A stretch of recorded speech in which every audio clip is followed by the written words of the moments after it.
देखो भाई क्या करूं अब मैं, वो लाइव भी हो गया है। यू आर लाइव लिख के आ तो रहा है।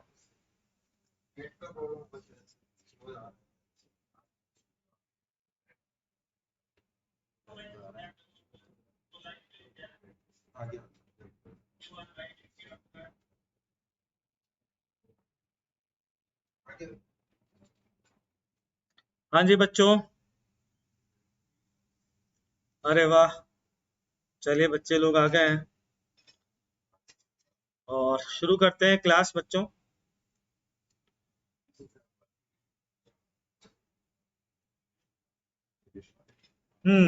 तो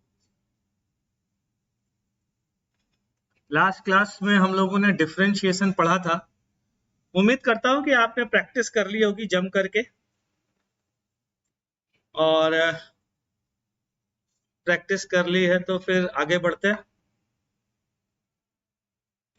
तो लास्ट क्लास में कहां पर हमने खत्म की थी बात, वहीं से आगे बढ़ेंगे हम लोग, ठीक है। तो लास्ट क्लास में हमने कैलकुलस पढ़ी बच्चों। हमने ये भी पढ़ा कि कैलकुलस की जरूरत क्या होती है, मतलब सिर्फ यही नहीं कि बस पढ़ डाला, रट्टा मार लिया, ऐसा नहीं है। हमने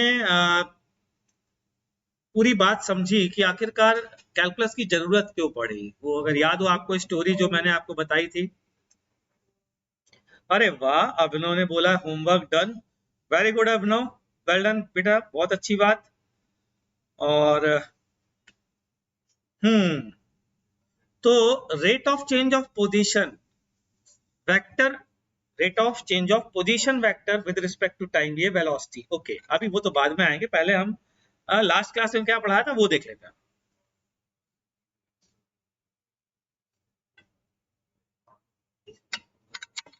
हम्म तो लास्ट क्लास में फॉर्मूले टू डिफरेंशिएट याद कर लिए। फॉर्मूले टू डिफरेंशिएट सर ने आपसे कहे थे, फॉर्मूले बिल्कुल टिप पर होने चाहिए बच्चों। फिर रेट ऑफ चेंज बताया था आपको, अगर याद हो, average rate of change, instantaneous rate of change, दो तीन चीजें बताई थी आपको। फिर आपको रूल्स ऑफ डिफरेंशिएशन बताया था, क्या होते थे याद दिलाता हूं। एडिशन वाला, प्लस माइनस वाला, फिर प्रोडक्ट रूल, फिर क्वेश्चन रूल, कुछ याद आ रहा है? हाँ, अच्छे से फॉर्मूले याद करके आने चाहिए भाई, ये ध्यान रख लेना वरना मजा नहीं आएगा आज। तो चलिए आज शुरू करते हैं, है ना। तो पहले डेफिनेशन लिखते हैं वेलोसिटी की। तो definition of velocity is rate of change of position vector with respect to time. Rate of change of position vector, not displacement.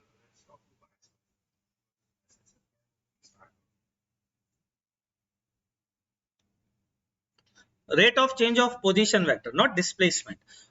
लेकिन कुछ केसेस में अगर आप डिस्प्लेसमेंट का सही मीनिंग बताएंगे तो वो डिस्प्लेसमेंट भी रेट ऑफ चेंज हो सकता है। अभी मैं नहीं चाहता कि आप फोकस करें डिस्प्लेसमेंट पर, अभी सिंपल सी डेफिनेशन देख लें। Rate of change of position vector with respect to time, ठीक है। याद करें बच्चों, position vector rate of change दो बताए थे सर ने। जब भी रेट ऑफ चेंज बोला जाएगा, एक एवरेज और एक इंस्टेंटेनियस। एवरेज होता है delta S by delta T, change in position vector upon change in time. और इंस्टेंटेनियस की तो नई डेफिनेशन पढ़ी थी हम लोगों ने, टाइम को छोटा करते जाओ, छोटा करते जाओ, छोटा करते जाओ। वो याद आया? देखिए आपके सामने लिखा हुआ है जो मैंने बताया था। ये है average velocity delta r by delta t, r two minus r one upon total time t two minus t one को आप भी लिख सकते हैं या केवल डेल्टा टी लिख करके भी छोड़ सकते हैं। वेलोसिटी इंस्टेंटेनियस क्या है बच्चों? D R by D T. क्या D R by D T का मीनिंग हमने लास्ट क्लास में समझा था क्या? समझा था, ओके। क्या समझा था, कुछ याद आ रहा है? कि जैसे जैसे हम टाइम को छोटा करते जा रहे थे, हम एक फोर वैल्यू आ रही थी, फोर, उसके पास पहुंचते जा रहे थे, और फिर हमने ये डिसाइड किया था कि टाइम को टेंडिंग टुवर्ड्स जीरो करेंगे तो हम इंस्टेंटेनियस वेलोसिटी पता कर लेंगे। ये हमने लास्ट क्लास में सीखा था। चलिए साहब आगे बढ़ते हैं। अगला एग्जाम्पल है पोजीशन वेक्टर ऑफ। एग्जाम्पल लेके समझेंगे ना तो बेटर समझ में आएगा। तो आप पढ़ चुके हैं आपको फॉर्मूले याद है क्या? मैं ये उम्मीद कर सकता हूं कि अब आप क्वेश्चन कर लेंगे, लेकिन क्वेश्चन करने के पहले थोड़ी आपकी मदद करूंगा। ये है पोजीशन वेक्टर बच्चों, 3t square i cap plus T J cap plus T cube के कैप। एक बात बताना चाहता हूं, जरा ध्यान से सुनना। y equals to, for example कोई क्वांटिटी है वेक्टर, ठीक है, और वो वेक्टर क्वांटिटी कहती है y equals to x square i cap, तो फाइंड dy बाई dx। ध्यान से सुनना, ये बताइए i वेक्टर एक constant, i vector i cap ये कांस्टेंट वेक्टर है या वेरिएबल वेक्टर है? आई कैप कांस्टेंट है ना, याद करो। कांस्टेंट अगर मल्टीप्लिकेशन में होता था तो क्या करते थे, उसे एज इट इज लिख देते थे, और जो रिमेनिंग पार्ट है उसका डेरिवेटिव लिख देते थे। याद आया कुछ? तो आई कैप कांस्टेंट है तो उसको एज इट इज लिखेंगे और एक्स स्क्वायर का डेरिवेटिव का मल्टीप्लाई करेंगे, ठीक। चलिए अब इस क्वेश्चन को करिए। Then find velocity at t बराबर 1 सेकेंड एंड एवरेज वेलोसिटी, ये एवरेज वेलोसिटी का सिंबल है, फ्रॉम t बराबर 0 टू t बराबर 1 सेकेंड, ठीक। शुरू हो जाइए, आपको मैं 1 मिनट दे रहा हूं, तब तक मैं चाय पी लेता हूं यार।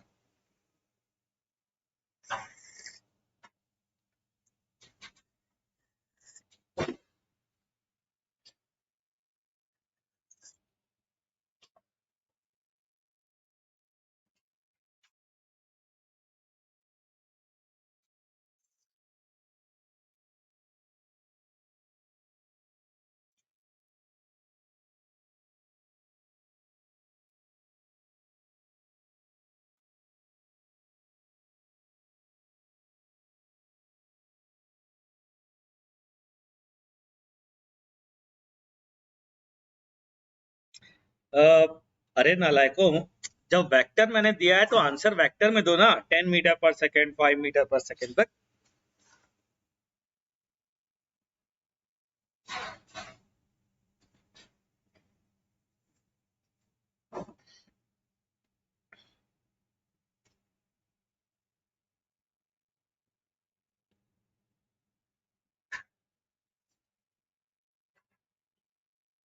तो velocity at t equals to 1, अब मैं बताऊंगा, हो गया क्योंकि 1 मिनट। तो सबसे पहले वेलोसिटी पूछिए और याद दिलाता हूँ। रेट ऑफ चेंज अगर बाय डिफॉल्ट वैल्यू इंस्टेंटेनियस होती है, याद आया कुछ? तो वेलोसिटी अगर बोला गया है तो that means instantaneous rate of change, that means dr by dt, that means 6t i cap plus j cap plus 3t square k cap, ठीक। अच्छा, अब t बराबर 1 पर चाहिए बच्चों ये वेलोसिटी, t बराबर 1 पर, तो 6 i cap plus j cap plus 3 k cap, ये लीजिए, ये वेलोसिटी आ गई t इक्वल्स टू 1। अब गुरुजी एवरेज वेलोसिटी कैसे निकालें? तो एवरेज वेलोसिटी होती है, अभी थोड़ी देर पहले पढ़ा था, r final minus r initial divided by total time.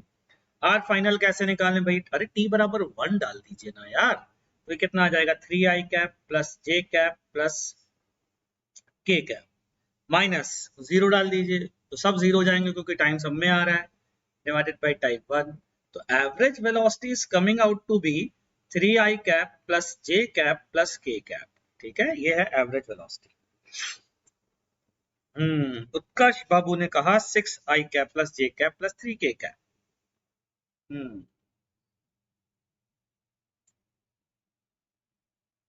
Good, चलिए मेरे हिसाब से आपको मैं समझा पाया हूँ, थोड़ी प्रैक्टिस करनी है।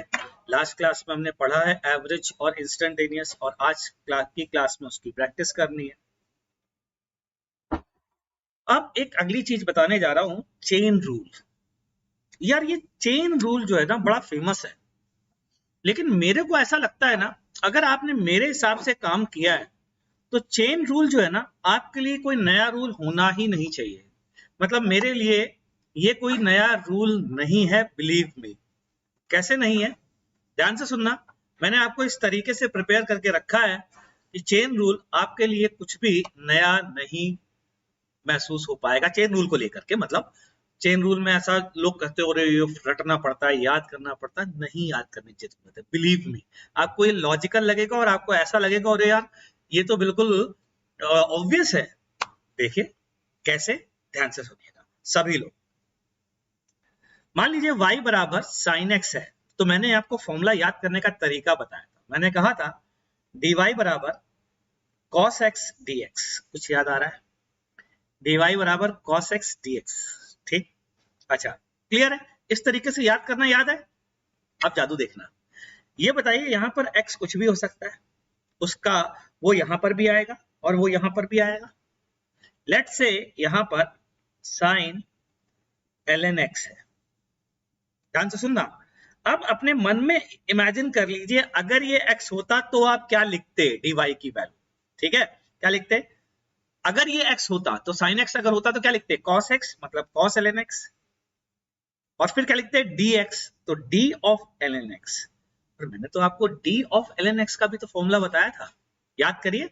फॉर्मूले याद करते समय मैंने कहा था इनको इस तरीके से याद करिएगा, आज उसको आप समझ पाएंगे, उस जादू को समझ पाएंगे जो मैं आज बताने वाला हूं।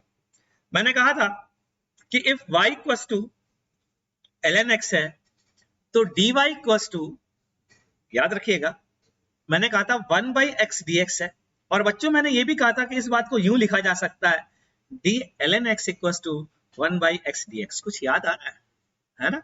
चलिए ठीक है, आगे बढ़ते हैं। तो dy equals to cos ln x, अब d ऑफ ln x क्या है? 1 by x dx। ये लीजिए साहब, dx को उधर लेके आ जाइए।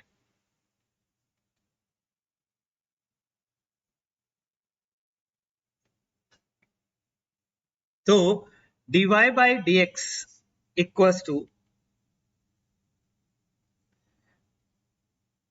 1 by x cos ln x। Answer आ गया, आंसर आ चुका है, ठीक है। तो ये आज के बाद आपसे क्वेश्चन पूछा जाए y बराबर साइन ln x, तो कैसे करना है? कुछ समझ में आ रहा है कि नहीं आ रहा? चलो एक एग्जाम्पल और ले लेते हैं, ठीक है? एक एग्जाम्पल और लेते हैं। Find dy by dx if y बराबर साइन ऑफ ln x। लो जी, ये तो वही आ गया, तो चेंज कर देता हूं, इसको लिखिए आप ln of cos of tan x। चलिए इसको करिए आप, देखते हैं क्या करते हैं। फटाफट इस क्वेश्चन को करिए, मजा आएगा।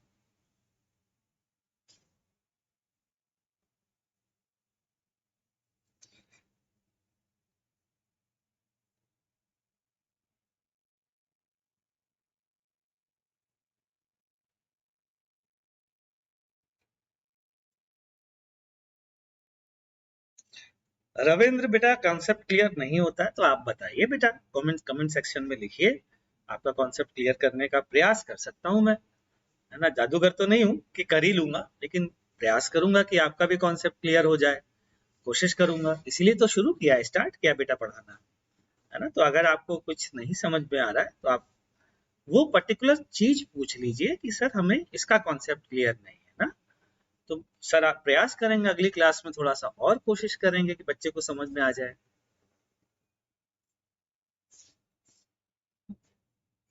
और बाकी लोग इस क्वेश्चन को कर लीजिए।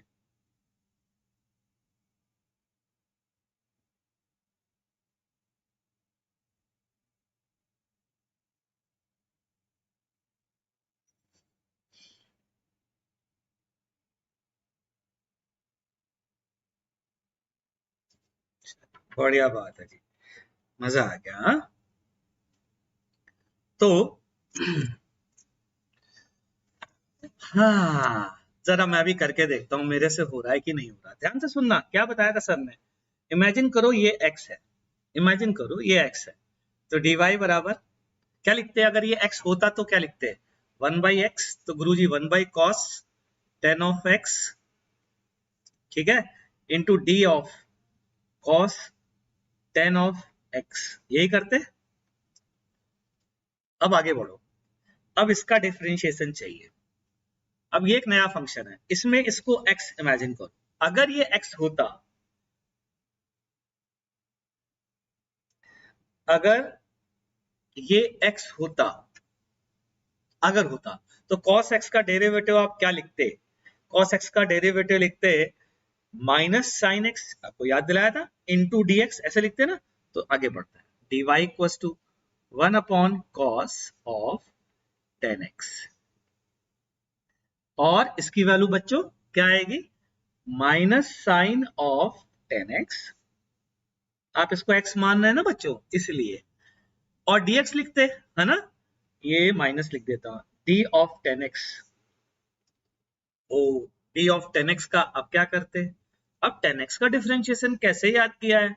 10x का डेरिवेटिव हमने याद किया है sec स्क्वायर x dx, तो dy इक्वल्स टू आता, अरे वाह मजा आ गया, cos ऑफ 10x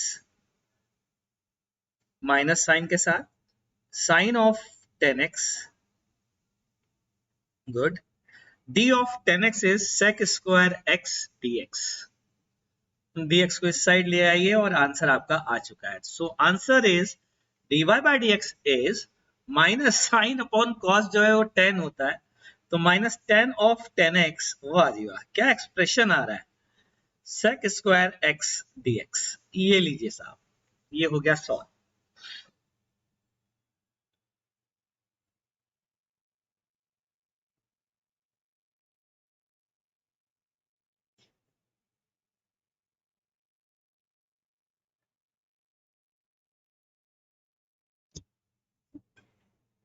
तो अगला क्वेश्चन करने के लिए तैयार है? तैयार है तो फिर अगला क्वेश्चन है आपके सामने, ये रहा, ये तो बहुत ही लल्लू है। चलिए दे रहा हूं 1 मिनट, जल्दी से सॉल्व करिए, प्रैक्टिस बहुत इंपॉर्टेंट है। शुरू हो जाइए।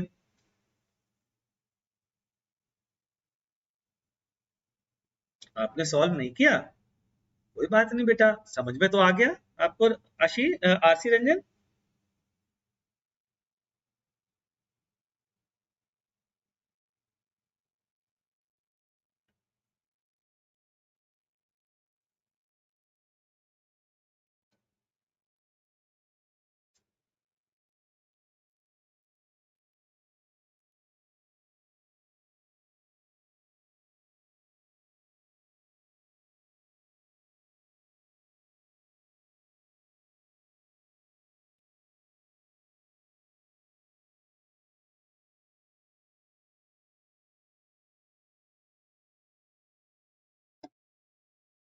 डन, चलिए बढ़िया। तो ये तो थोड़ा सा लड्डू क्वेश्चन है, अभी जो हमने किया था उसके मुकाबले तो लड्डू है।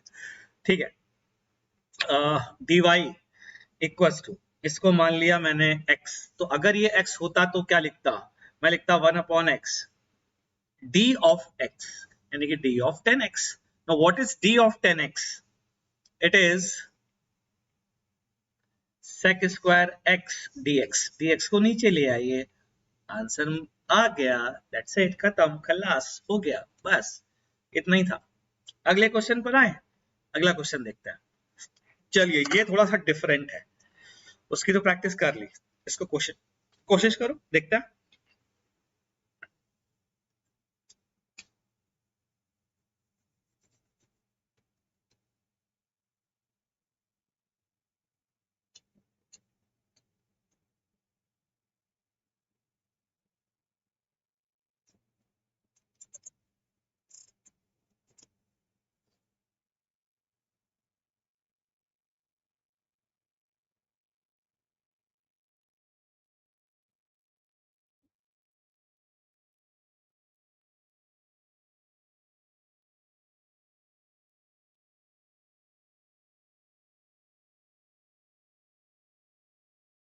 चिरंजीव ने आंसर दिया है 12 into 3x plus 4 to the power 3। Okay,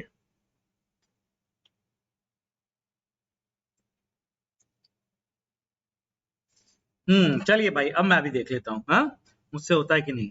तो फिर से वही बात, अगर ये x होता बच्चों तो मैं क्या लिखता? मैं बोलता x की पावर 4 का derivative dy equals to, x अगर होता तो 4x क्यूब, तो 4 3x प्लस 4 क्यूब, और d of 3x plus 4, d of x लिखता ना। Now d of 3x plus 4, d of 3x plus 4 is 4 is constant, तो इसका डेरिवेटिव 0 होगा क्योंकि इकलौता आ रहा है। और यहाँ 3x में मैंने क्या बताया था, अगर किसी कांस्टेंट का मल्टीप्लिकेशन है तो कांस्टेंट एज इट इज था और रिमेनिंग पार्ट का डेरिवेटिव, तो dx का डेरिवेटिव तो dx ही रहेगा। तो इंटू 3 और dx को इधर ले आए और ये रहा आंसर, जिसको आप लिख सकते हैं 12 times 3x + 4 cube. That's it. ठीक है जी, सही है। आगे बढ़े, चलिए आगे बढ़ते हैं। अगला क्वेश्चन आपकी स्क्रीन पर ये रहा, ट्राई करिए फटाफट। देवी और सज्जनों, इसको ट्राई करिए जल्दी से। y बराबर साइन ln x क्यूब। अब तो अगर आप समझ गए होंगे ना तो आपके लिए बाएं हाथ का खेल है, चुटकियों में होना चाहिए। जल्दी से करिए फटाफट।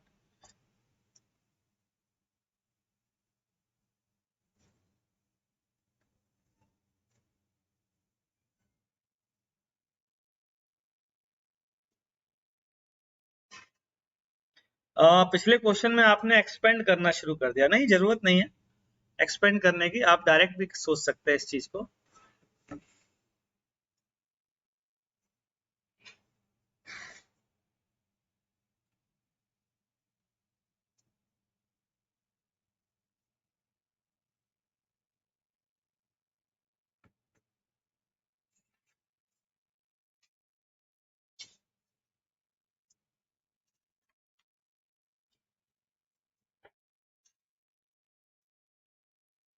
ठीक है, तो शुरू करते हैं। मेरे ख्याल से हो जाना चाहिए।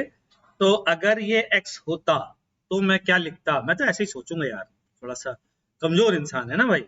तो साइन x का डेरिवेटिव होता है cos of ln x cube, ठीक, इंटू dx, यानी कि d of ln x cube. अब d of ln x cube को मैं कैसे करूंगा, cos ln x cube, d of ln x cube को मैं लिखूंगा, फिर से वही बात, ln x क्यूब का डेरिवेटिव करना है। तो x क्यूब को मान लो x, x क्यूब को मान लो x। अगर मान ले तो क्या लिखते, 1/x मतलब 1/x क्यूब, और d ऑफ x मतलब d ऑफ x क्यूब। और आगे बढ़िए तो dy की वैल्यू आती है cos of ln x cube divided by x cube. भैया x क्यूब को कैंसिल मत कर देना, ये function log of x cube है तो ऐसे कैंसिल नहीं हो जाता, इस बात का ध्यान रखिएगा, मल्टीप्लिकेशन नहीं है। d of x cube is 3x square dx। मैं dx को इधर ले आता हूं तो ये आंसर आ जाएगा। उम्मीद करता हूं समझ में आ गया होगा, है ना। लेकिन ये बहुत प्रैक्टिस की रिक्वायरमेंट है, तो एक और प्रैक्टिस के लिए देख लीजिए, लास्ट क्वेश्चन है, इसको सही कर दीजिए।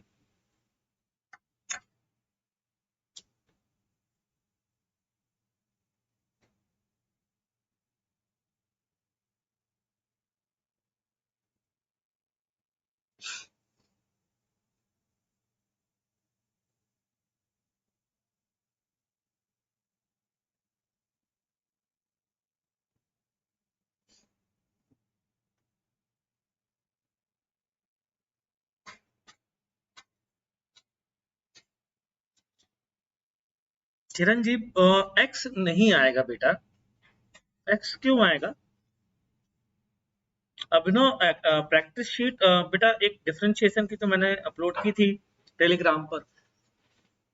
अब काइनामेटिक्स जब थोड़ा सा पढ़ा दूंगा ना, उसके बाद एक और शीट अपलोड कर दूंगा, ठीक है। बढ़िया से प्रैक्टिस करेंगे, चिंता मत करो हम लोग। और थोड़ा सिलेबस आगे आ जाएगा तो हम क्विज वगैरह भी लेंगे। कैसे लेंगे वो थोड़ा दिमाग लगाएंगे, लेकिन लेंगे, चिंता मत करो। चल रहा है वो भी प्रोसेस में। अच्छा, चेन रूल की प्रैक्टिस के लिए मैं देखता हूँ बेटा, कोशिश करता हूँ, या जो भी शीट दूंगा उसमें चेन रूल के क्वेश्चन भी ऐड कर दूंगा, ठीक है। चलिए इस क्वेश्चन को देखते हैं। अगर ये x होता तो मैं लिखता dy equals to cos of x into dx, यानी d of ax plus b। Now d of ax plus b मतलब इसका डेरिवेटिव निकालना है, तो dy equals to cos of ax plus b, और इसका डेरिवेटिव क्या होगा बच्चा पार्टी, जल्दी बोलो, ax प्लस b का केवल a इंटू dx, और dx को चाहे तो आप इधर लिख लीजिए, तो ये आंसर आ जाएगा। x ना आकर के a आएगा। अभिनव तुमने गलती से x लिख दिया था शायद, ठीक है, बढ़िया। तो अगली चीज पढ़ने जा रहे हैं बच्चों, speed. What is the definition of speed. Speed की डेफिनेशन क्या है, अब हम ये देखने जा रहे हैं। तो definition of speed is it is rate of change of distance with respect to time, rate of change of distance travelled by the particle. मतलब ये कि अगर कोई पार्टिकल जो है वो आपके एक्स वाई प्लेन में बच्चों कुछ इस तरीके से चलता है, ऐसे कुछ चलता है, तो rate of change of distance ये किस रेट से चेंज हो रही है, ये आपको स्पीड देगा। लेकिन जैसे ही बच्चों मैं कहूंगा रेट ऑफ चेंज, तो आपके दिमाग में दो बातें आएंगी, क्योंकि सर पढ़ा रहे हैं रेट ऑफ चेंज, और वो दो बातें ये होंगी कि रेट ऑफ चेंज हमने दो पढ़े हैं, एक एवरेज और एक इंस्टेंटेनियस। तो एवरेज रेट ऑफ चेंज और इंस्टेंटेनियस रेट ऑफ चेंज, तो एवरेज स्पीड और इंस्टेंटेनियस स्पीड होगी ना भाई। चलिए देखते हैं। तो वैसे ही हमने लिख भी दिया, average speed is total distance traveled by the particle upon time and instantaneous speed is ds by dt, जो हमने लास्ट क्लास में पढ़ा था। टाइम इंटरवल को, इस इंटरवल को अगर छोटा कर देंगे तो जो बनेगा वो इंस्टेंटेनियस स्पीड बनेगी। ठीक है बच्चों, तो मैं थोड़ा ऐसे हो जाता हूं, शायद आपको अब दिख जाएगा। ठीक है, चलिए।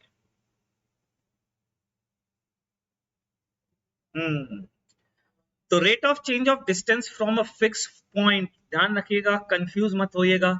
Rate of change of from a fix point is not speed, ये स्पीड नहीं होता। Rate of change of distance from a fix point is not speed. कई बार लोग कंफ्यूज हो जाते हैं। Rate of change of distance speed होता है, लेकिन rate of change of distance मतलब अगर कोई कहता है यहां से डिस्टेंस का, ओरिजिन से ओ से डिस्टेंस का जो रेट ऑफ चेंज है, क्या वो स्पीड है? आंसर है नो, वो नहीं है भाई, नहीं है वो कुछ और होता है। क्या होता है ना, बताऊंगा, चिंता मत करिएगा। बहुत ही इंटरेस्टिंग चीज आएगी जब मैं पढ़ाऊंगा। और बिलीव मी, जो लोग जेई में पढ़ भी रहे हैं और जो लोग ओलंपियाड की तैयारी ऑलरेडी कर रहे हैं, जो इवन 12th में भी है ना, जब मैं ये पढ़ाऊंगा ना, तो ये गारंटी है कि उनको इस बारे में नहीं पता होगा। जब पता पढ़ाऊंगा तो उनको नई चीजें पता चलेंगी, बहुत ही शानदार शानदार। Rate of change of distance from a fix point जब पढ़ाऊंगा, अभी तो बस ये बता रहा हूं कि ये स्पीड नहीं होता है, ध्यान रखिएगा। ठीक, तो आगे बढ़ते हैं बच्चों। वेलोसिटी और स्पीड में क्या डिफरेंस होता है, फिक्स पॉइंट में क्या होता है, please explain. Yes Abhinav, I will definitely explain, but I have to teach differentiation of a unit vector before that. तो जब मैं differentiation of unit vector पढ़ाऊंगा ना, चिंता मत करिएगा, पूरी बात समझाऊंगा। What do we mean by rate of change of distance from a given point? Actually मैं आपको hint दे देता हूं, आप इतना परेशान हो रहे हैं। तो rate of change of distance from a fixed point is component of velocity along the line joining that fixed point. V cos theta is rate of change of distance from fixed point O. ये होता है, ये proof करूंगा। Actually में जब मैं proof करता हूं उसके बाद बताता हूं, लेकिन आपने पूछ लिया तो बता के छोड़ रहा हूं, प्रूफ भी करूंगा, चिंता मत करना। ठीक है, तो आगे बढ़ता है। वेलोसिटी एंड स्पीड में क्या डिफरेंस है यार, ये डिफरेंस बहुत इंपॉर्टेंट है, ध्यान रखिएगा। इसमें बहुत सारे बच्चे गलती करते हैं, इस बात का भी ध्यान रखिएगा। क्या, देखते जाइए। सबसे पहली चीज, कहा जाता है कि एवरेज वेलोसिटी का, अरे ये सर्कुलर मोशन में पढ़ा था सर, ओहो, एजी कह रहे हैं ये सर्कुलर मोशन में पढ़ा था सर, गुड, बहुत अच्छी बात है बेटा, I am proud of you, शाबाश। तो ये है magnitude of average velocity which is less or equal than speed की, एवरेज स्पीड की लेस और इक्वल देन, बराबर नहीं होता है क्या? बिल्कुल, ध्यान से सुनिएगा, आपको बहुत काम की चीज पता चलने वाली है, ध्यान दीजिएगा बच्चों। दो पॉइंट है, पॉइंट इनिशियल पॉइंट और ये है फाइनल पॉइंट। मैं डिस्प्लेसमेंट के बारे में आपको पढ़ा चुका हूं। इनिशियल और फाइनल को मिलाने वाले जितने भी पाथ आप ड्रॉ करेंगे, कोई भी पाथ आप ड्रॉ कर लीजिए, कोई भी पाथ, जितने भी पाथ ड्रॉ करेंगे, क्या मैं कह सकता हूं मिनिमम पाथ जो होगा इन दोनों के बीच की मिनिमम पाथ लेंथ, उसी को हम डिस्प्लेसमेंट कहते हैं, डी डिस्प्लेसमेंट कहते हैं। दैट मीन्स बाकी के जितने भी पाथ होंगे S1, S2, S3, S4, D भी अपने आप में एक केस में S होगा। तो all the path length will be greater और equal then magnitude of displacement. Actually में डिस्प्लेसमेंट के मैग्नीट्यूड की डेफिनेशन भी होती है। रिदम जैन, ओके, रिदम जैन मैं आपको जानता हूं क्या पहले से बेटा? रिदम को तो जानता हूं, रिदम जैन मुझे याद थोड़ा कम आ रहा है, चलिए कोई बात नहीं। तो एक्चुअली में डिस्प्लेसमेंट के मैग्नीट्यूड की डेफिनेशन ही यही होती है। पता है क्या होती है? It is the magnitude of displacement is the minimum distance between initial and final point. If it is minimum distance between initial and final point, है ना, तो इसका मतलब है ये सारी डिस्टेंस के कंपेयर में सबसे छोटा होगा। अब टाइम से डिवाइड कर दीजिए। ये क्या आ गई बच्चों? Average speed. So average speed is always greater और equal then magnitude of average velocity. ये लीजिए साहब। अच्छा, ओएस वाले रिदम हो क्या?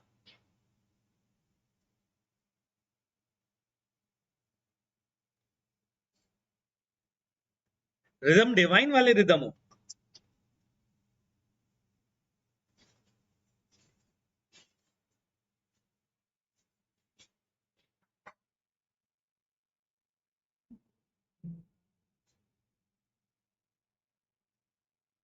जशन कह रहे हैं कि आज पता चला कि आप आईटी पे पढ़ा रहे हैं। चले कोई बात नहीं, आज तो पता चल गया। अरे वाह रिदम, बढ़िया बेटा, ठीक है। तो बच्चों हम आगे बढ़ते हैं। रिदम ने तो खैर पढ़ा होगा, अब रिदम मेरे से ही पढ़ा है, तो रिदम तो जानता होगा कि मैं किस बारे में बात कर रहा हूँ। इसलिए मतलब ऑब्वियसली जो मेरे से पढ़े हैं वो जानते होंगे। तो मैं आगे बढ़ रहा हूँ बच्चों। एवरेज स्पीड मेरे ख्याल से समझ में आ गई होगी बात। मस्ट बी ग्रेटर और equal then magnitude of average velocity, ठीक है। वेलोसिटी एंड स्पीड में मैंने इंस्टेंटेनियस की अगर बात करूं तो दोनों सेम, कारण बताता हूं, ध्यान से सुनना। अगर ये पाथ है, ऐसा पाथ है, तो क्या मैं कह सकता हूं छोटा सा डिफरेंस इस पाथ में, यही डिस्टेंस होगा और यही डिस्प्लेसमेंट होगा। कोई भी दो पॉइंट पास पास ले लीजिए, तो उन दोनों पॉइंट के बीच की मिनिमम डिस्टेंस भी वही होगी ना। That's why magnitude of velocity बोले तो instantaneous velocity will be equal to speed. ये स्पीड के बराबर होगा। क्लियर है साहब? ठीक है, चलिए आगे बढ़ते हैं बच्चों। वेलोसिटी एंड स्पीड में इफ वेलोसिटी इज कांस्टेंट, अगर वेलोसिटी कांस्टेंट है तो ये एवरेज वेलोसिटी के बराबर होगी। सर आपने ये कैसे कह दिया, ये बताएं। बताता हूं भाई। रेट ऑफ चेंज अगर कांस्टेंट है तो एवरेज रेट ऑफ चेंज और इंस्टेंटेनियस रेट ऑफ चेंज बराबर होंगे। इस बात को लिख लीजिए। If rate of change is constant. बच्चों नोट्स जरूर बनाते चलिएगा, मेरे इन नोट्स के भरोसे मत रहिएगा कि सर ये तो मिल ही जाएंगे टेलीग्राम पर। नहीं नहीं नहीं, आपको जो नोट्स मिलेंगे वो इंपॉर्टेंट है, ध्यान रखिएगा, ठीक है। To average rate of change, average rate of change, ठीक। हमेशा। तो फिर ये बात एक उसका एग्जाम्पल हो गई कि वेलोसिटी कांस्टेंट है तो इंस्टेंटेनियस, और इसी तरीके से स्पीड कांस्टेंट है तो स्पीड भी एवरेज स्पीड के बराबर होगी, ठीक है ना। अब मैं बच्चों एक्सेलरेशन डिफाइन करने जा रहा हूँ। What do we mean by acceleration, ये बात आपको बताने जा रहा हूँ, ध्यान से सुनिएगा, ठीक है। Now acceleration is rate of change of velocity. Acceleration is rate of change of velocity. तो जैसे ही मैं बच्चों rate of change of velocity कहूंगा, आप फिर से कहेंगे कि सर अगर ये रेट ऑफ चेंज है तो दो रेट ऑफ चेंज होंगे, एक होगा एवरेज, एक होगा इंस्टेंटेनियस। एवरेज एंड इंस्टेंटेनियस, तो एवरेज वाला और इंस्टेंटेनियस वाला क्या होगा, जरा देखो, एक नजर मारो। Rate of change of velocity with respect to time, definition है। Now average acceleration, instantaneous acceleration. Average acceleration is delta V, बड़ा चेंज बड़ा टाइम इंटरवल, और इसी टाइम इंटरवल को छोटा कर देंगे तो dv by dt। So acceleration केवल वर्ड यूज किया जाए तो dv by dt, ठीक है। और एवरेज एक्सेलरेशन अगर बोला जाए बच्चों, delta S delta we by delta T. ठीक है, तो ये हो गई कहानी।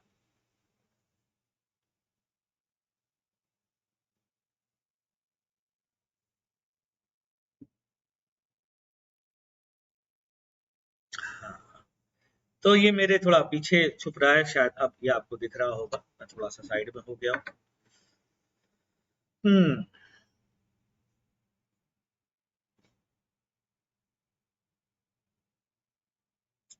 और अगली बार से कोशिश करूंगा कि स्लाइड में इस साइड कुछ लिखा ना हो, ताकि आपको दिख जाए। ये भी कोशिश करूँ। ठीक है, चलिए। अभिनव पूछ रहा है इसमें लिमिट्स क्यों है। बेटा लास्ट क्लास में मैंने पढ़ाया था इसका मीनिंग क्या होता है ना, कि छोटा करते जाओ करते जाओ करते जाओ करते जाओ, जैसे जैसे ये जीरो की तरफ जाएगा बेटा, ये वैसे वैसे ये वैल्यू इस वैल्यू की तरफ जाएगी। ये बात बताई थी आपने, लास्ट क्लास की होगी, तो ये लास्ट क्लास में बताया था ना बेटा अभिनव, है ना। और नहीं तो एक बार वापस से रिकॉर्डिंग देख लेना, मैंने वहां पर ये बात बताई है कि ये LIM लिमिट वर्ड कब यूज करते हैं। ठीक है, तो एक बार देख लेना बच्चा, फिर समझ में नहीं आता मुझसे फिर से पूछ लेना, कमेंट सेक्शन में डाल देना। ठीक, चलिए आगे बढ़ते हैं बच्चों। हाँ, और अब करते हैं सीधा सीधा क्वेश्चन। और क्वेश्चन क्या है जरा ध्यान दीजिएगा। ये है एग्जाम्पल जिसमें मैं आपसे एवरेज वेलोसिटी, मैग्नीट्यूड वगैरह पूछूंगा। ये इस एग्जाम्पल में एक पार्टिकल सर्कुलर मोशन कर रहा है कांस्टेंट स्पीड से। ये उसका इनिशियल पॉइंट है, ये उसका फाइनल पॉइंट है जो आपको दिख रहा है। आपसे पूछा गया एवरेज वेलोसिटी बताइए और उसका मैग्नीट्यूड बताइए। चलिए आप ट्राई करिए, फिर मैं आपको बताता हूँ। ठीक है, एक बार आप कोशिश करिए।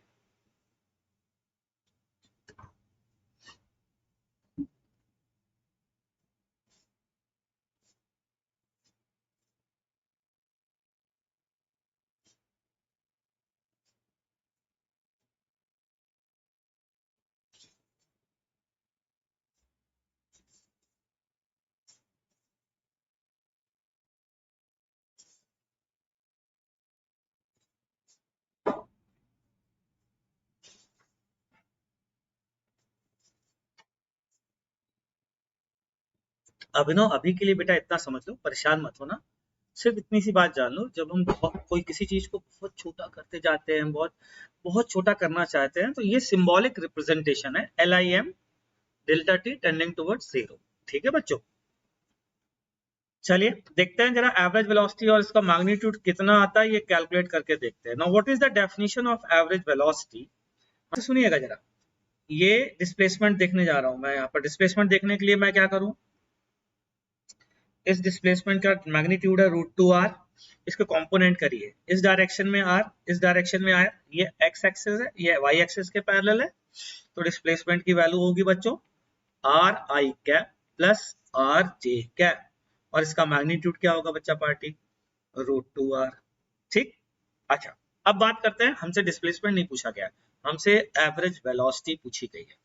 एवरेज वेलोसिटी अगर हमसे पूछी गई है तो हमने पढ़ा है यार, एवरेज वेलोसिटी की वैल्यू होती है displacement upon time. Now this is displacement, अब टाइम कैसे निकालें, देखो जरा टाइम कैसे निकालें।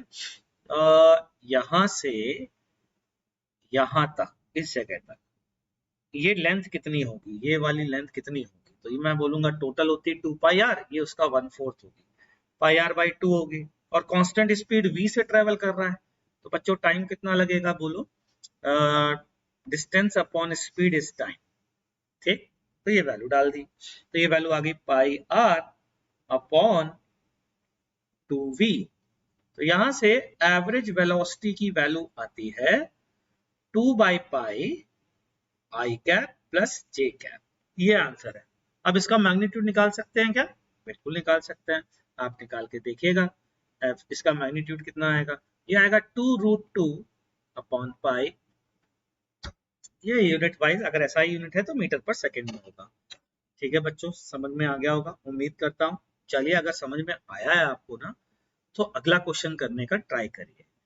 ठीक, average acceleration and its magnitude, वही x एक्सिस वही y एक्सिस, शुरू हो जाइए, देखते हैं कितने लोग कर पाते हैं।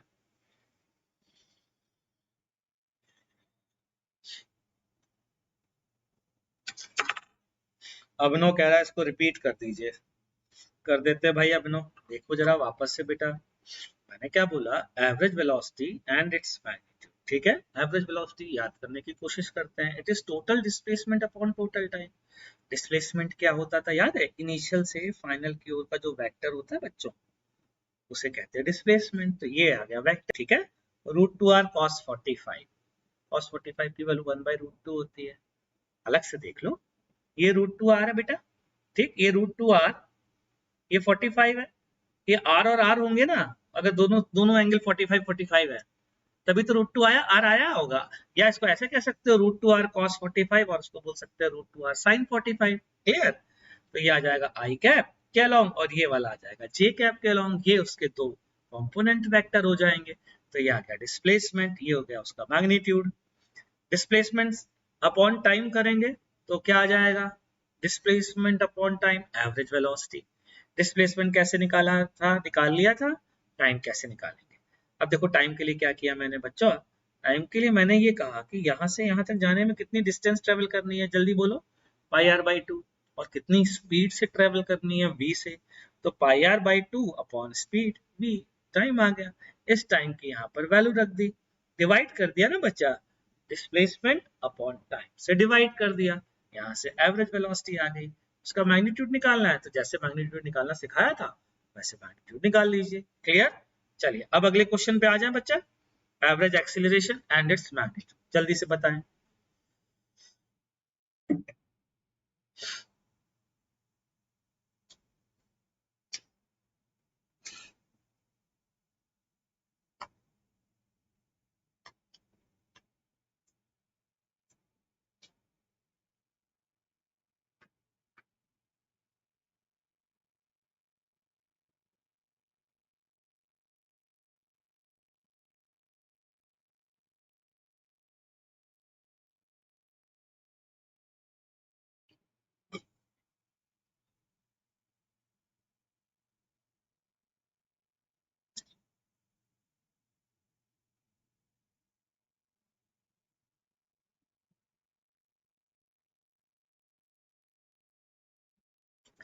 चलिए साहब, एवरेज एक्सीलरेशन, उम्मीद करता हूं कुछ आया होगा।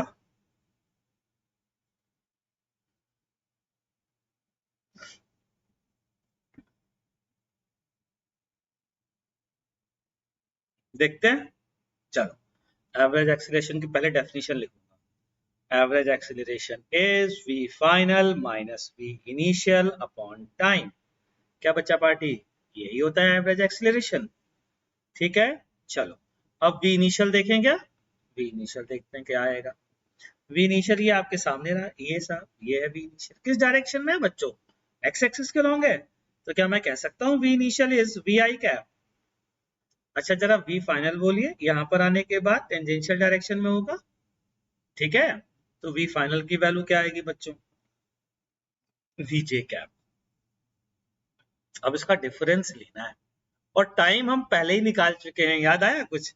यहाँ से यहाँ तक का time pi are upon two v, ये था टाइम। ये तो टाइम पहले ही निकाल चुके हैं, तो हमारा काम तो खत्म हो गया गुरुजी।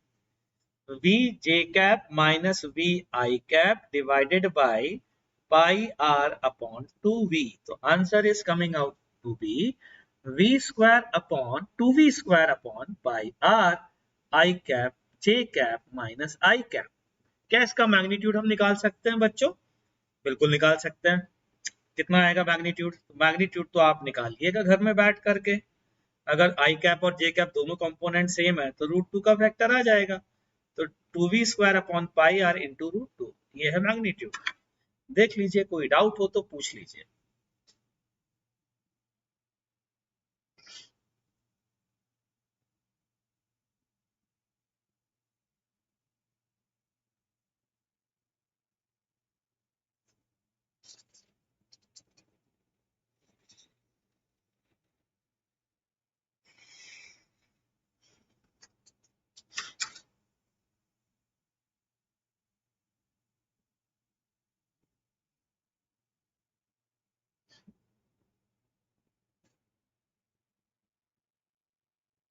ठीक है, तो उम्मीद करता हूँ डाउट नहीं होगा। अगले क्वेश्चन पर आते हैं। अगला क्वेश्चन है find velocity as function of time t. मतलब गुरुजी इसका मतलब होता है बच्चों वेलोसिटी का टाइम का फंक्शन निकालने का मीनिंग क्या होता है बताता हूं। मतलब होता है फंक्शन में लिखना है, मतलब वेलोसिटी एट टाइम टी क्या होगी इन आई कैप एंड जे कैप। कोशिश करिए फिर मैं बताता हूं।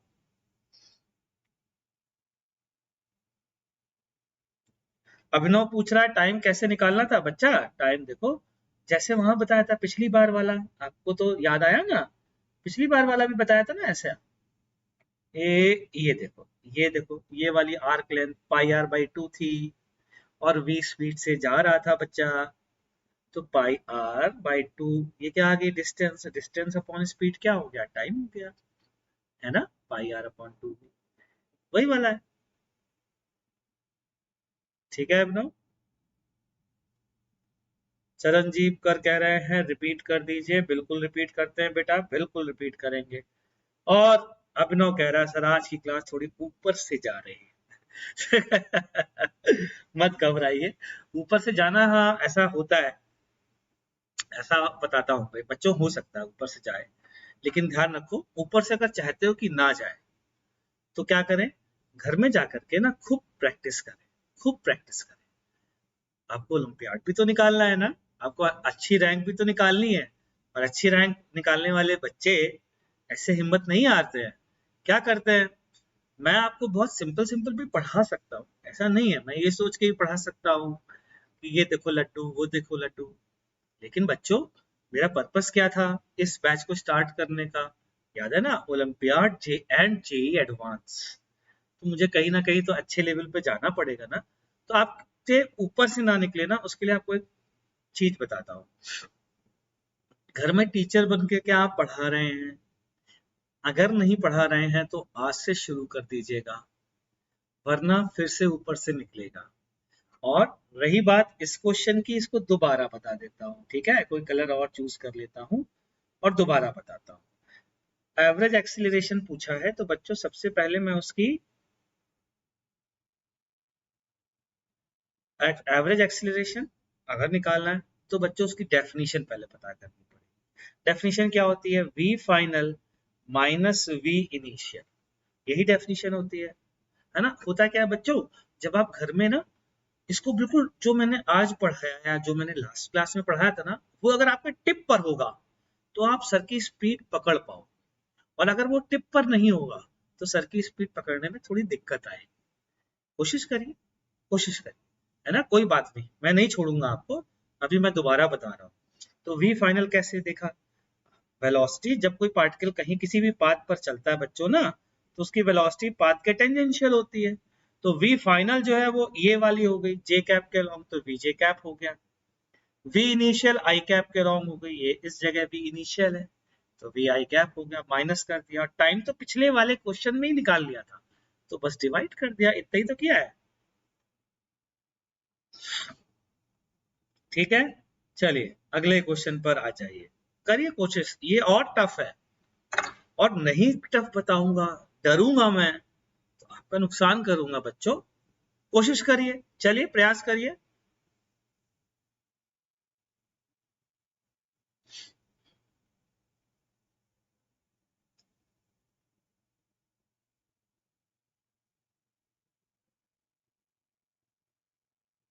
चरणजीव बेटा एक्सीलरेशन जो है ना वो एवरेज वेलोसिटी अपॉन टाइम नहीं होता बच्चा, average acceleration change in velocity upon time होता है, एवरेज वेलोसिटी अपॉन टाइम कुछ होता ही नहीं है।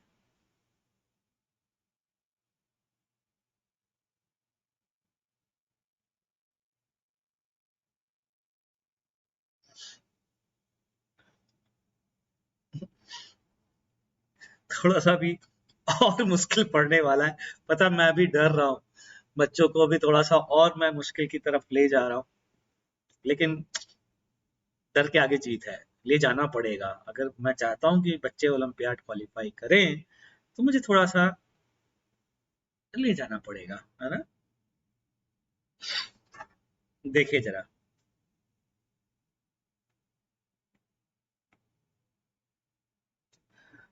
वेलोसिटी थोड़ा टाइम दूं? ठीक है, टाइम देता हूं। चलिए टाइम दे दिया भाई। करिए करिए करिए, नहीं बता रहा अभी।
अब तो बता दूं,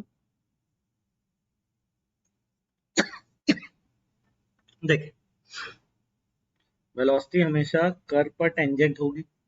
किसी भी कर्व पर पार्टिकल की वेलोसिटी उस कर्व पर टेंजेंट होती है। सॉरी, ये तो आपने पढ़ाया ही नहीं। देखो बेटा, ये भी बता देता हूँ कैसे। मान लीजिए ये कोई कर्व है बच्चा, ठीक है। हम वेलोसिटी क्या लिखते हैं? D R by D T. D R by D T. Now what is D R बच्चा? डी आर, ये छोटा सा आर और उसके तुरंत बाद वाला आर प्लस डी आर होगा। छोटा सा तो चेंज होता है, तो डी आर का डायरेक्शन तो भी नहीं लगता टेंजेंट के अलाउंग होगा। छोटा सा, बिल्कुल जरा सा, तो टेंजेंट के लॉन्ग ही तो है। किसी भी कर्व पर दो पॉइंट बहुत पास पास अगर लोगे और इन दोनों को मिलाओगे तो टेंजेंट के लॉन्ग आ जाएगा। ठीक, इसलिए वेलोसिटी हमेशा टेंजेंट के अलाउंग होती है। ठीक है, चलिए अब आगे बढ़ते हैं, इसको रब कर देते हैं। अब हमको ये पता है कि इस वेलोसिटी के कंपोनेंट करने हैं वाई एक्सिस और एक्स एक्सिस के लॉन्ग। अगर मैं ये कंपोनेंट कर दिए तो हमारा काम बन जाएगा, क्योंकि स्पीड कांस्टेंट दी है ऐसा क्वेश्चन में बोला है। क्या बोला है? स्पीड कांस्टेंट है, तो हर इंस्टेंट पर स्पीड तो वही रहेगी। केवल क्या होगा बच्चों, ऐसे ऐसे ऐसे ऐसे ऐसे ऐसे ऐसे ऐसे डायरेक्शन चेंज होगा कि नहीं होगा? ठीक। अच्छा, अब दूसरी चीज, अगर ये एंगल थीटा है और ये थीटा पता चल जाए तो ध्यान से सुनना, ये एंगल भी थीटा होगा, पैरेलल लाइन वाली बात है ना। तो ये एंगल क्या होगा बच्चों? ये एंगल 90 माइनस थीटा होगा कि नहीं होगा? तो वापस से ये एंगल थीटा। ठीक, तो ये एंगल और ये एंगल सेम हो गए। तो वेलोसिटी के कंपोनेंट क्या होंगे?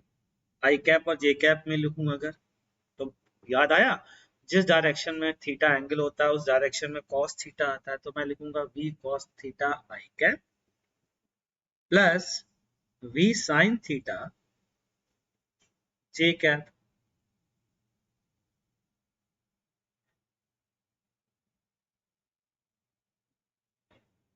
ठीक, यहां तक क्लियर? थीटा तो पता नहीं सर, थीटा कैसे निकालोगे? बताता हूं, चिंता मत करो। थीटा की डेफिनेशन होती है बच्चों arc upon radius. Arc upon radius. Arc length बोलो कैसे निकालें? टाइम दिया है, ध्यान रख लेना, टाइम इस बार दिया है। अरे वाह, चिरंजीत ने कहा है थीटा को वीटी बाई आर लिखेंगे, आर्क अपॉन रेडियस। अरे वाह चिरंजीत, तुमने दिल खुश कर दिया मेरे। वीटी अपॉन आर, वीटी होगी आर्क लेंथ, क्योंकि वी स्पीड से चल रहा है और टी टाइम में कितनी लेंथ चलेगा? वीटी। ठीक है, तो यहां से थीटा आ गया वीटी बाई आर। ये वैल्यू हम पुट करने जा रहे हैं और आंसर आ गया। वी कॉमन ले सकते हैं बच्चों, वी कॉमन ले लीजिए। कॉस थीटा की वैल्यू तो पता नहीं, लेकिन थीटा की वैल्यू पता है। Cos VT by are I cap plus sign VT by R J cap. ये लीजिए साहब, खत्म हो गया।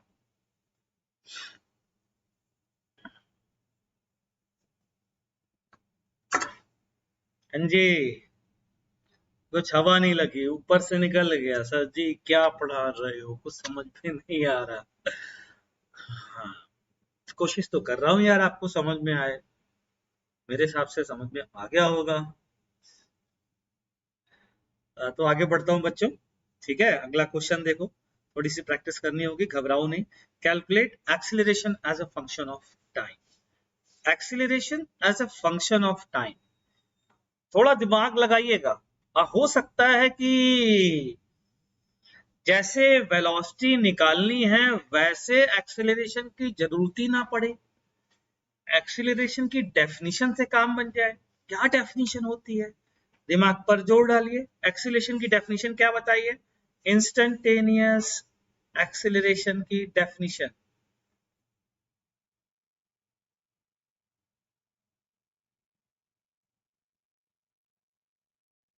मैं याद दिलाता हूँ, एक्सेलरेशन a बराबर dv बाई dt, और याद हो अगर velocity as a function of time दिया हो, velocity as a function of time दिया हो, जो कि पिछले क्वेश्चन में निकाला है, acceleration as a function of velocity निकाल सकते हैं क्योंकि सर ने डिफरेंशिएशन पढ़ाया है। शुरू हो जाइए, जल्दी से बताइए एक्सीलरेशन की वैल्यू क्या आ रही है।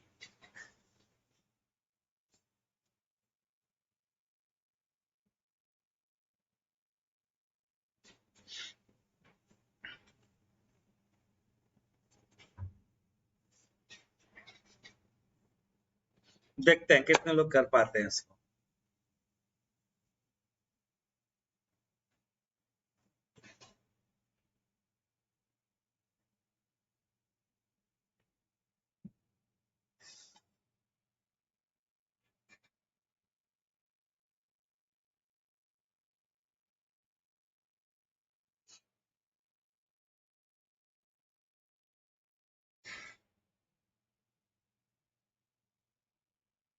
एक्सीलरेशन अलोंग टेंजेंट होना अभिनव जरूरी नहीं है बेटा, डेफिनेशन से मैं फिर से बोल रहा हूँ, वेलोसिटी जैसे निकाली थी वैसे एक्सीलरेशन नहीं निकलेगा क्योंकि वेलोसिटी का डायरेक्शन हमें पता है, एक्सीलरेशन का डायरेक्शन हमें नहीं पता है।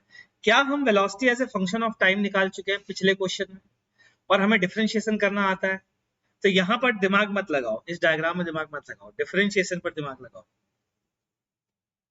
अपने आप वहां से डायरेक्शन आएगा।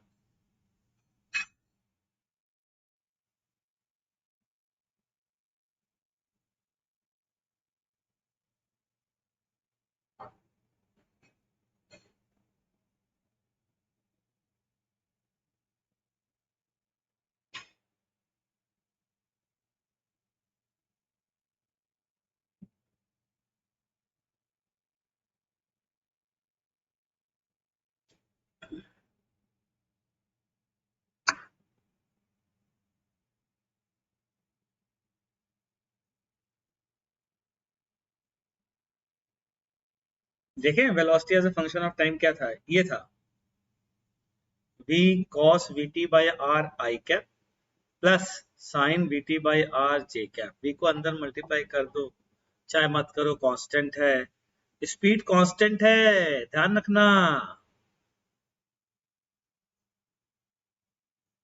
तो देखना जरा, वेलोसिटी की वैल्यू लिखने जा रहा हूं,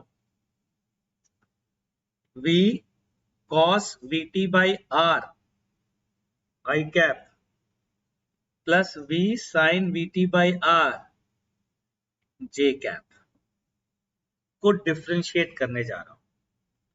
तो a बराबर dv by dt, v constant है, और याद करो v और r दोनों कांस्टेंट है, चेन रूल, इसको x मान लो, मतलब t मान लो पूरा। अगर ये t होता तो cos t का डिफरेंशिएशन क्या लिखते हैं, माइनस साइन t लिखते हैं ना, तो क्या लिखोगे, minus v sine vt by r लिखते, ठीक नहीं लिखते, और फिर d of vt by r लिखते।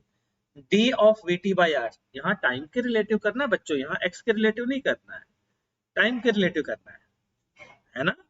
तो d of vt by r क्या आएगा, मेरे हिसाब से v बाई r dt, ये आएगा, dt तो इधर आप ले ही आए हो, तो केवल क्या बचेगा, v बाई r, तो यहाँ v स्क्वायर हो गया, यहाँ r आ गया। क्लियर, v फिर से बताता हूँ, ध्यान से सुनना, मैं क्या कह रहा हूँ, v cos of vt by r, और मुझे dv बाई dt निकालना है, dv बाई dt, जैसे वहां पर dy बाई dx निकाला था, तो y की जगह v है बच्चों और x की जगह t है यहाँ, ठीक है।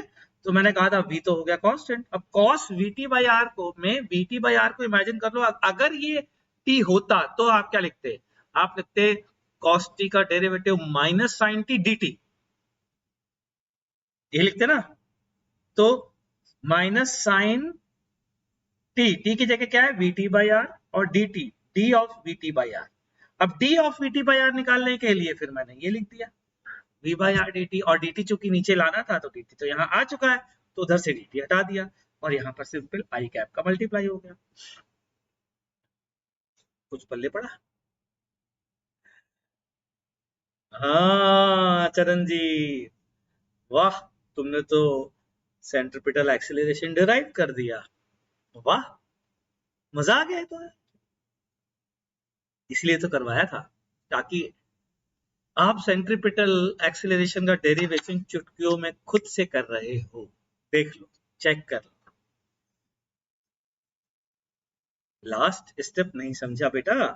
लास्ट स्टेप, जैसे मान लो मैं आपको एक क्वेश्चन देता हूं, y बराबर 3 sine v x by r, ये देता हूं, और मैं बोलता हूं find dy by d x, ये बोलता हूं, ठीक है।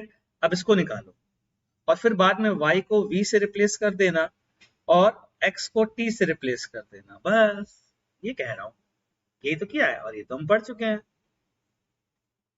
d of vt by r, जैसे d of vx by r जब लिखोगे ना, d of vx by r, तो v और r तो कांस्टेंट है ना, तो किसी कांस्टेंट में क्या लिखेंगे, v by r into d x, इसलिए ऐसा लिखा, ठीक। तो आगे बढ़ते हैं, जरा जे वाले का करते हैं, शायद उससे तुम्हें समझ में आ जाए अभिनव। प्लस v को एज इट इज लिखा, साइन ऑफ x होता तो क्या लिखते, cos ऑफ x dx, लेकिन dx को क्या लिखते, d of vt by r, d of vt by r again v by r of dt, और dt तो यहां घूम करके नीचे आ गया,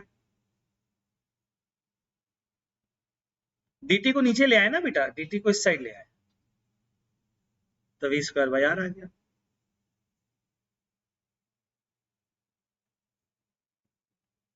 अभी आगे की क्लास में और मजा आता जाएगा चिरंजीव बाबू, देखते जाइए आप।